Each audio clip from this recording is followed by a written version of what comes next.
جب جنگ لڑنے جاتے ہیں اسے کون سی عبادت ہوتی ہے؟ لوہے کی عبادت ہوتی ہے. لوہے کے ساتھ آدمی عبادت کرتا ہے اللہ کی. قتل اور خون کی اور آگ کی عبادت ہے. اس وقت سارے مسلح جو ہیں وہ موت کے پیچھے میں ہیں. ایسے ہی ہے نا, اس میں کہاں کی نمازیں ہیں, کہاں کی تسبیحیں ہیں, کون سے ذکر ہیں.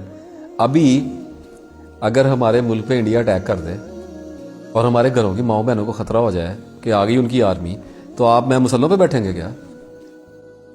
تو کیا تھا علامہ صاحب کا شعر کہ جھک گئے جب وہ وقت قیام آیا سجدے میں, تو جب کھڑے ہونے کا وقت آیا تو سجدوں میں پڑ گئے.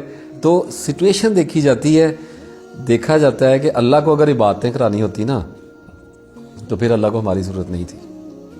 اللہ تعالیٰ آپ کو ایک ایسی خوبصورتی میں دیکھنا چاہ رہا ہے جس میں وہ فرشتوں پہ رشک کرے, فرشتوں کو کہے کہ یہ دیکھو یہ میں نے بنایا تھا, یہ بیلنس میں چل رہا ہے, اندھیرے میں ہے, دیکھو نا ہمیں پتہ ہی نہیں ہم نے کس ٹائم مر جانا ہے, ہمیں پتہ نہیں ہمارے ساتھ اگلے لمحے کیا. اتنے خوف میں یہ مخلوق رکھی گئی ہے. اس مخلوق میں جب بھی یہ تھوڑا سا بیلنس بھی لیتی ہے نا تو اللہ تعالیٰ اتنا خوش ہوتا ہے کہ دیکھو یہ اس کو یوز کر رہا ہے اور کتنی دباؤ کے اندر یوز کر رہا ہے. اس سارے معاملے میں لے کے مذہب اتنا آسان تھا کہ ساری دنیا ادھر بھاگتی تھی. لوگ کہتے ہیں جی مراقبہ کرا لو, نمازاں پڑھا لو, کردار نہیں صحیح ہونا ہے. اتنے بڑے بڑے مولوی ہیں جو رات کو پتہ نہیں کیا کیا کر رہے ہیں. ٹھیک ہے, تو اپنے کردار پہ فوکس کرو اور زہد کی دنیا میں نہ جانا. شیطان کا زہد جو تھا نا وہ اللہ نے اڑا کے دکھایا ہے. یہ اب تک ہمارے لیے اگزامپل ہے کہ عبادت کافی نہیں رہے گی. اگر ایک تکبر کی صفت اس پہ غالب ہوئی تھی اور اللہ نے اس کی ساری تپسیا ملیا, پتہ نہیں اربوں سال کی ہوگی, کتنی ہوگی, ہماری تو 50-60 سال کی نہیں ہوتی بھائی. ٹھیک ہے, اور وہ ایسی ہوئی کہ مظلوم بھی نہیں کیا, اس کو ملعون کیا ہے. میں چلا جاتا ہوں پہاڑوں پہ اور میں جا کے وہاں پہ 5-5 لاکھ بار درود پڑھتا ہوں روزانہ, اور میں موت تک پڑھتا رہتا ہوں. اب میں مرا اور میں اللہ کے پاس گیا تو اللہ تعالیٰ مجھے کہے گا جناب کی کر کے آئے ہو؟ تو میں کہوں گا جی میں ساری زندگی آپ کی عبادت میں گزار گیا ہوں. تو اللہ کہے گا میرے کو اتنے کھڑے نہیں سی, تینوں تھلے کا دیا سے بھیجے. کیونکہ جب اللہ کسی انسان کو زمین پہ بھیجتا ہے نا, کسی روح کو, سب سے بڑا جو انعام ہے, جو عزت ہے اس کائنات میں, وہ وجود بخشنا ہے. آپ دیکھیں آپ کس کے اندر بیٹھے ہوئے ہیں, کپڑے پہنائے, علم دیا, بال دیے, آنکھیں, کہا نہیں قرآن پاک میں شرف بخشا اور میرا انکار کر گیا. کیوں کہتا ہے کہ اتنی عزت بھی کسی مخلوق کو کبھی ملی ہے؟ یہ باتیں چھوٹی باتیں نہیں ہیں کہ کتا بنا دیتا تو کیا کر لینا تھا. مطلب میں نے ایک دفعہ سوچا, ہمارا مالٹوں کا باغ ہے, میں ایک دفعہ مالٹے وہاں سوڑا, میں کہ یا اللہ ہے میرے ہے ہی نہیں, نہ میں انہوں نے بنایا ہے, نہ میرا ایسی کریشن جو کہ میں تو مالک بن گیا. زمین تیری, درخت تیرا, بوٹا تیرا, مالٹا تیرا, میں بیچی جا رہے ہیں. بکرا کسی دا بیپاری لے کے تریا جا رہا ہے جی میرا ہے, جی کتوں دے رہے اللہ. اتنی عزت بخشی ہے کہ ایک پورا سیارہ دیا ہے اور اس پہ تمام بندوبست کیا. یہ مسئلہ سارا عزت کا ہے. تو غصہ اللہ پھر اس لیے کرتا ہے کہ اتنے زیادہ بندوبست کر کے تم لوگوں کو دیے ہیں, اب تھوڑی گریس میں آؤ. مطلب وجود انسان کا تھا, نہ دیکھیں آپ کی روح جب رکھی, اللہ کی مرضی ہے بھیجے نہ بھیجے. ٹھیک ہے, تو آگے جب باڈیز کی لائن لگتی ہوگی تو اس میں کتے گھوڑے سارے ہی ہوتے ہوں گے بھائی جان. تو صرف فیصلہ یہ ہوتا ہوگا کہ اس کو نام دو, اس کو نسل دو, اس کو قبیلہ دو, اس کو شرف دو, میری کتاب کیا کیا دے کے بھیجتا ہے. ٹھیک ہے, اب جب نیچے اتار دیتا ہے تو وہ آدمی کھڑا ہوتا ہے. اللہ تعالیٰ نے کہا کہ ناگہاں جھگڑالو ہو گیا, جھگڑنے لگ گیا. ٹھیک ہے, کہ کیا نکلا, دیکھو ہم نے کہاں سے پیدا کیا اور کیا کیا دیا. تو جب آپ اس باڈی میں آئے ہیں نا, تو میں اب اصل میں نا میں کچھ ایسا سٹڈی کر بیٹھا ہوں کہ مجھے پتا ہے کہ یہ باڈی بنی کتنی مشقت سے, اللہ نے کتنا کام کیا ہے اس کے اوپر. 6 لاکھ سال وہ ہماری کریشن کے پروسیس میں رہا ہے, اور اس نے کہا میں بالکل نہیں تھکا. ایک پورا دن تو اس نے ہمارے وسائل بنائے ہیں, پھر اس نے زمین بنائی ہے. اب زمین کو جب وہ گھما کے گول کر رہا تھا, جب اس پہ لاوا بن رہا تھا اور آگ لگی ہوئی تھی, جب وہ اس کو گھما رہا تھا وہ ہمارے لیے کام کر رہا تھا, اس نے ہمیں یہاں پہ رکھنا تھا. ٹھیک ہے, پھر ہماری باڈی بنی ہے, پھر ہم آسمانوں پہ ہماری روحیں بنی ہیں. اتنا لمبا چکر, اتنی ٹائم انویسٹمنٹ اللہ کی ہوئی ہے, اور پھر اس اتنے بڑے پروجیکٹ میں اللہ تعالیٰ کہتا ہے اس روح کو موقع دے دو. اس کا مطلب یہ ہے کہ جو ایک دفعہ پیدا ہو گیا نا, اس نے مرنا نہیں ہے. یہ اتنی بڑی نعمت ہے کہ نہ صرف تخا نے نہیں مرنا, دونوں طرف ہی نہیں مرنا, جان بھی نہیں چھٹنی اور انعام بھی نہیں ختم ہونا. کہ آخری مطلب میں ابد تک اب زندہ ہوں. اگر اللہ تعالیٰ ہم جنت, اللہ سے دعا انشاءاللہ ضرور ملے گی اللہ کے فضل سے, تو ہم جب جنت میں گئے تو اللہ تعالیٰ نے تو اپنی صفات ہمارے ساتھ شیئر کر لی نا. مطلب یہ نہیں کہ اللہ کے برابر ہو گئے، لیکن اپنی صفات ہمیں دے دی کہ یار اتنا بڑا انعام دے دیا ہے کہ ابدی ہو جاؤ.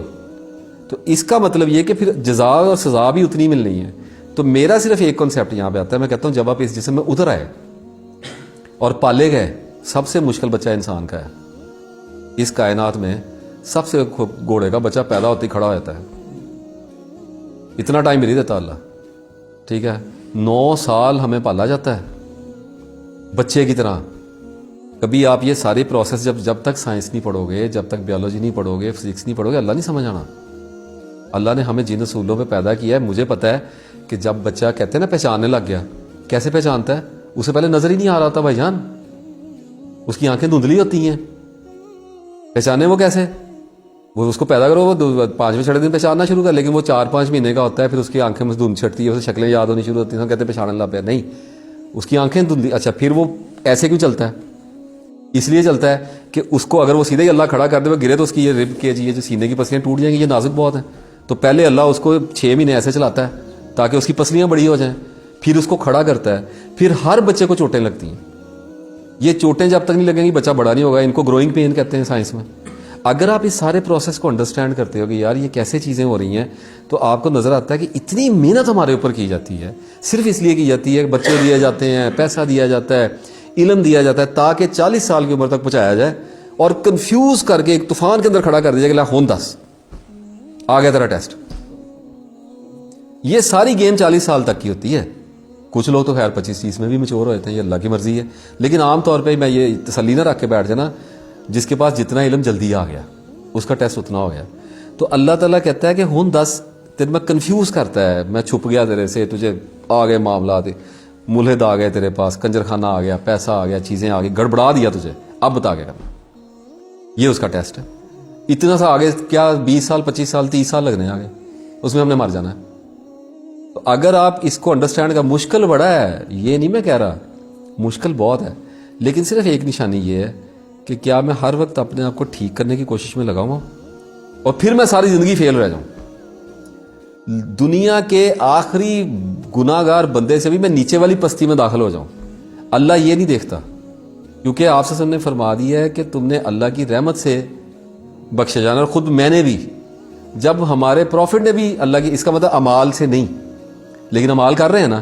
تو سادہ سا سلوشن یہ نکلا ہے کہ فرض کرو میں مرتا ہوں 70 سال کی عمر میں اور میں بہت گناہ گار نکلا ہے، تو اللہ کو اس سے کیا مسئلہ ہے؟ اللہ مجھ سے یہ پوچھے گا کہ تم میرا وفادار تھا یا نہیں تھا. میں اللہ کو صرف یہ بات کہنی ہے کہ آئی واز اسٹرگلنگ، مجھ سے نہیں ہوا، میں کوشش کرتا رہا. وہ کیا ہے، ایک شعر ہے، حسرتوں کا بھی کوئی روز جزا ہے کہ نہیں ہے، میری حسرت میں تو تھا تیری اطاعت کرنا، ہوا نہیں مجھ سے، حسرت تو میں نے کی ہے. تو اگر حسرت آپ کے دل میں آ گئی ہے تو آپ پہلا قدم اٹھا دیا، بس ڈن، جو دو مرضی مار جاؤ. ایک بندے نے کہا کہ میں نے اللہ کا دوست بننا ہے. وہ کون بنتا ہے بھائی؟ کب بنے پتہ نہیں، کون سی منزلیں، کب پہنچے نہ پہنچے.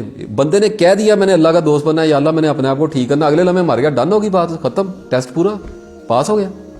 اتنی سی بات ہے. تو اگر آپ اس کے اندر رہتے ہو ہر وقت کہ کھائی غلطی، وار کھایا، کھا کے ہوش آئی، 1 دن 2 دن 3 دن لے لو. ہر ٹراما کے بعد ایک انٹینسٹی ہوتی ہے. مطلب بیوی شادی شدہ ہو نا، بیوی سے لڑائی ہوگی، ہو سکتا ہے آدمی کو ایسا غصہ ہے کہ 3 دن تک بات نہ کرے، لیکن ایک وقت آئے جب اس کی عقل لوٹے گی، جسے کہتے ہیں غصہ ٹھنڈا ہوگا. ایک وقت اللہ اس پہ لے کے آئے گا جب اللہ کہے گا اب تجھے ٹھنڈا کر دیا ہے، اب غور کر کون ذمہ دار ہے. اگر کسی بھی زندگی کے حادثے میں، کسی بھی زیادتی میں، اپنے ساتھ ہونے والے کسی بھی واقعے میں آپ ذمہ دار نہیں نکل رہے اور دوسرا بندہ نکل رہا ہے، آپ غلط ہے. یہ میں بتا دوں، یہ اس کی نشانی ہے. کیونکہ میں ایک بات بتاؤں، حساب میرا ہونا ہے، میرے پاس یہ نشانی ہے. آپ مجھے دے گئے یہاں پہ گالیاں، فرض کریں بات کر رہے ہیں نا، آپ نے مجھے کوئی گالی دے دی یا مجھے آپ نے کوئی طنز کر دیا، کوئی چیز کر گئے، دھوکہ دے گئے فرض کریں.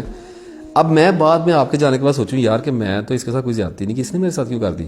تو میں نے پست ہو گیا، میں ڈل ہو گیا، میرے اندر خود ترسی کے معاملات آئے اور مجھے آنسو آئے اور میں نے کہا یا اللہ میرے ساتھ تو ظلم ہو گیا، ظلم پھر کیا ہے. اچھا گزر گیا، وہ کیفیت گزر گئی. اب اگلا دن آیا تو اب اللہ کہتا ہے یار اب زخم تھوڑا بڑا ہے، سوچ کیوں ہوا ہے. تو پھر سائنسدان کی طرح جائزہ لینا پڑتا ہے، واقعات کا انالیسس، تسبیح کرتے کرتے غور کرنا پڑتا ہے یار یہ کیسے ہوا ہے میرے ساتھ. اس میں سے آپ کے لیے سبق ہے، وہ لرننگ ہے، وہ ایجوکیشن آپ کے دماغ کو کھولتی ہے کہ آدمی ایٹ دی اینڈ یہ کہتا ہے لا الہ الا انت سبحانک استغفر اللہ. کیوں کہتے ہیں استغفر اللہ؟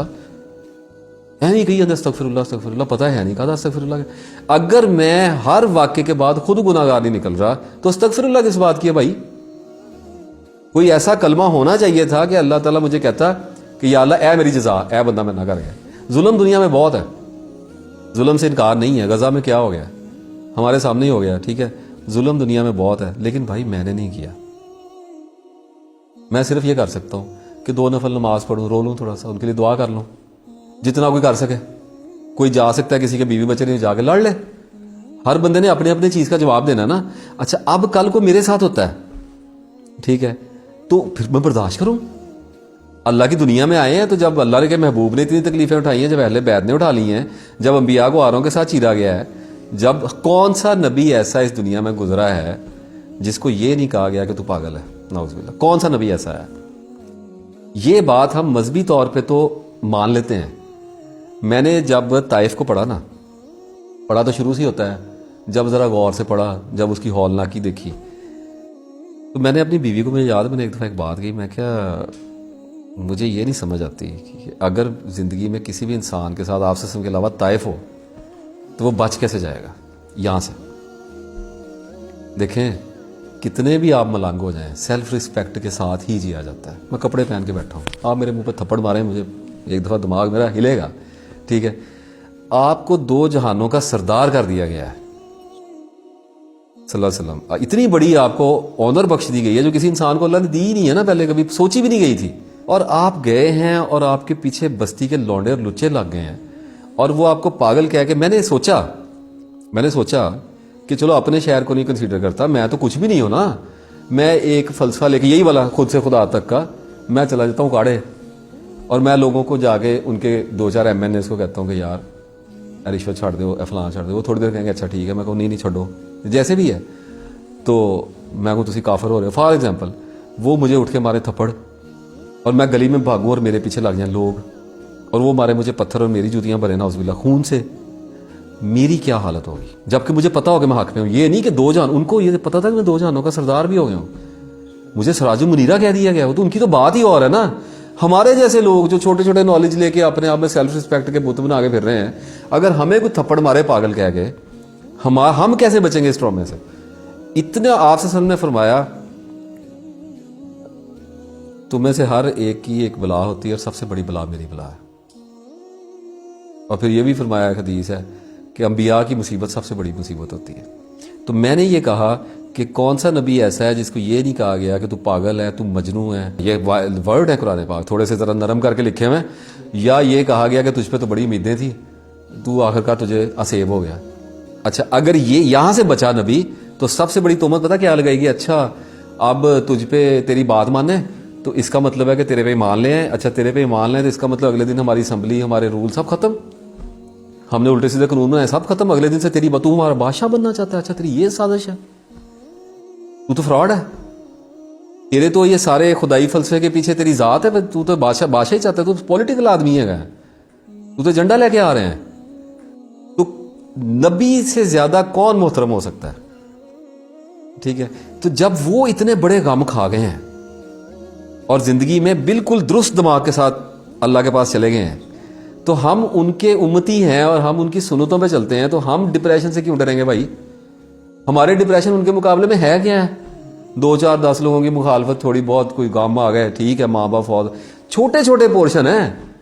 آپ یوں سمجھ لیں کہ بڑی فلم کی چھوٹی چھوٹی جھلکیاں ہیں جو اللہ ہماری, یہ نہیں ہوگا. آپ ٹھیک ہونے کی کوشش کریں گے, اگر آپ مسلمان بننے کی کوشش کریں گے تو آپ کے اوپر اللہ تعالیٰ اپنے نبی صلی اللہ علیہ وسلم کی سنت جاری کرے گا. وہ سارا کچھ آپ کے ساتھ کسی نہ کسی حالت میں ہوگا جو آپ کے ساتھ ہوا ہے. نرم میں ہوگا, کم میں ہوگا, آپ کی برداشت میں ہوگا, لیکن اللہ کرے گا آپ کے ساتھ. کوئی آپ سے کچھ کرے گا, ایک وقت آئے گا جب آپ بے بس کر دیے جائیں گے اور آپ کو یہ بتایا جائے گا کہ تو اپنا فلسفہ اپنے کول رکھ, اور آپ اپنے کمروں میں قید ہوں گے اور آپ کہیں گے کہ ہن میں کی کرنا ہے. تو اتنی بڑی یہ باتیں ہیں کہ اس کے مقابلے میں ڈپریشن اتنا چھوٹا ہے.